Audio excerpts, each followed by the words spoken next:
AP మంత్రిమండలి సమావేశం కొనసాగుతోంది. అమరావతి సచివాలయంలో జరగనున్న ఈ సమావేశంలో కొత్త జిల్లాలకు సంబంధించి చర్చిస్తున్నారు. తాజా రాజకీయ పరిణామాలు, మెడికల్ కాలేజీల టెండర్లు, పీపీపీ విధానంపై మంత్రులకు సీఎం దిశానిర్దేశం చేయనున్నారు.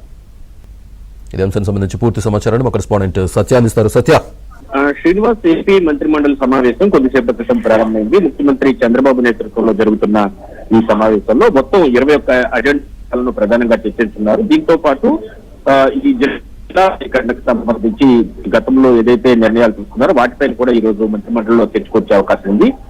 ఏలూరు జిల్లా నూజివీడ్ టౌన్ లో Indian institute of plantation management ఏర్పాటుకు సంబంధించి 9.96 ఎకరాల భూమిని హార్టికల్చర్ సెరికల్చర్ డిపార్ట్మెంట్ కు కేటాయిస్తూ 3 లీజ్ ప్రతిపాదనకు ఈరోజు కేబినెట్ లో ఓకే చెప్పనున్నారు. వేదాంత లిమిటెడ్ కు 9.88 ఎకరాలు డాక్టర్ బిఆర్ అంబేద్కర్ కోనసీమ జిల్లాలో డ్రిల్లింగ్ యాక్టివిటీకి కేటాయిస్తూ కూడా కేబినెట్ లో ఈరోజు నిర్ణయం తీసుకోబోతున్నారు. 37 ఎకరాల ప్రభుత్వ భూమికి సంబంధించి తిరుపతి రూరల్ మండలం దామినేని గ్రామంలో స్పోర్ట్స్ అథారిటీ ఆఫ్ ఆంధ్రప్రదేశ్ కు కేటాయిస్తూ ఈరోజు నిర్ణయం తీసుకోబోతున్నారు. నాబార్డ్ నుంచి 7,387 కోట్ల రుణం పొందేందుకు డిఆర్డీఏకి అనుమతిస్తూ కేబినెట్ లో నేడు ఆమోదం తెలపబోతున్నారు. దీంతో పాటు వరల్డ్ బ్యాంక్ ఏడీబీ నిధులతో అమరావతిలో వరద నీటి పంపింగ్ స్టేషన్ 2, అదేవిధంగా నిర్మాణానికి సంబంధించి 7-6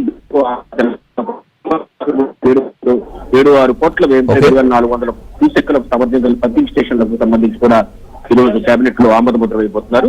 దీంతో పాటు తాజా రాజకీయ పరిణామాలు పీపీపీ అంశంలో ప్రతిపక్షం చేస్తున్న రాద్ధాంతం అంశం మీద కూడా మంత్రులకు ముఖ్యమంత్రి ఒక దిశానిర్దేశం అయితే ఈ రోజు కేబినెట్ లో చేసే అవకాశం